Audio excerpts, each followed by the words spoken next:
Arizonans enjoy one of the boldest, most robust expressions of direct democracy that exists in this country. Afforded a variety of tools that equip regular citizens for the political power to enact real and lasting change, Arizona citizens exercise political checks and balances that effectively restrict the control of the state government and keep political power in the hands of the people. In this presentation, I will use information found in the text Understanding the Arizona Constitution by Tony McClory to elaborate on two of these tools, the initiative and the referendum, and I'll expound on their structures, functions, and processes. Initiatives and referenda are two key levers that give Arizona voters sway over laws in the state and amendments to its constitution. Initiatives are measures that are initiated by the citizens themselves that would then go on to be approved or rejected by Arizona voters, whereas referenda are measures drafted by the state legislature that are in turn referred to the voters to be approved or rejected. Let's consider them one at a time. Since initiatives can be either constitutional or statutory, I will articulate the process for each. Constitutional initiatives have two distinct phases, petition and ballot. In the petition phase, any registered voter may draft a proposed amendment using a simple state form. In Arizona, proposed amendments must be limited to one subject. After filing the petition with the Secretary of State, it is ready to be signed by the citizens. In order to get a petition onto the state ballot, the initiator needs to procure signatures from 15% of the number of people who voted in the previous gubernatorial election. According to the Arizona Secretary of State, getting a constitutional initiative onto the ballot for the next election cycle in 2024 would require just under 384,000 valid signatures from registered voters.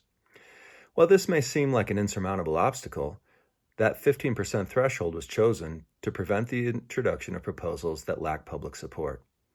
As you might imagine, most modern efforts to secure this quantity of signatures use paid petition circulators. The second part of the process is also quite simple. If the Secretary of State deems that there be enough valid signatures, the proposal is added to the ballot for the following general election and is decided by the voters via simple majority.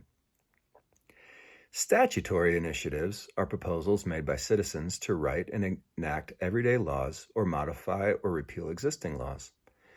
The only qualification, as you may expect, is that the new law needs to be compliant with the Arizona and U.S. constitutions. The process is very similar to that of constitutional initiatives, with the only difference being the number of signatures required to get a proposal on the ballot. Proposed statutes require signatures from only 10% of the number of voters in the last gubernatorial election, which, according to Arizona's Secretary of State, is just shy of 256,000 valid signatures of registered voters. As we can easily see, the initiative process is a simple and straightforward way that the principles of direct democracy embedded into Arizona's Constitution continue to give political power to the people of Arizona today. The other prominent tool of direct democracy we will explore here is the referendum. Under Arizona law, there are three types of referenda.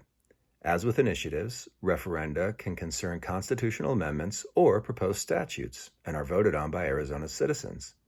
The key difference here is that referenda are drafted by the legislature instead of the people. The constitutional referendum is the most typical avenue for amending the Arizona Constitution. Given that the proposal comes from the legislature, both houses of the legislature must independently approve the measure with a simple majority. If both approve, the measure is normally added to the ballot to be voted on by the people at the next regularly scheduled election, but in rare cases, a special election may be held. Historically, Arizona voters have only passed roughly 60% of referenda proposed by their legislature, proving that they exercise their direct democratic power as they see fit. Less frequently than constitutional referenda, the legislature will propose statutory referenda in which a new or amended law is proposed to voters. Since the legislation gets to choose whether to send a proposed bill to the governor to be either signed or vetoed, or to the people to be either approved or rejected, the constitutional referendum essentially bestows veto power onto the people.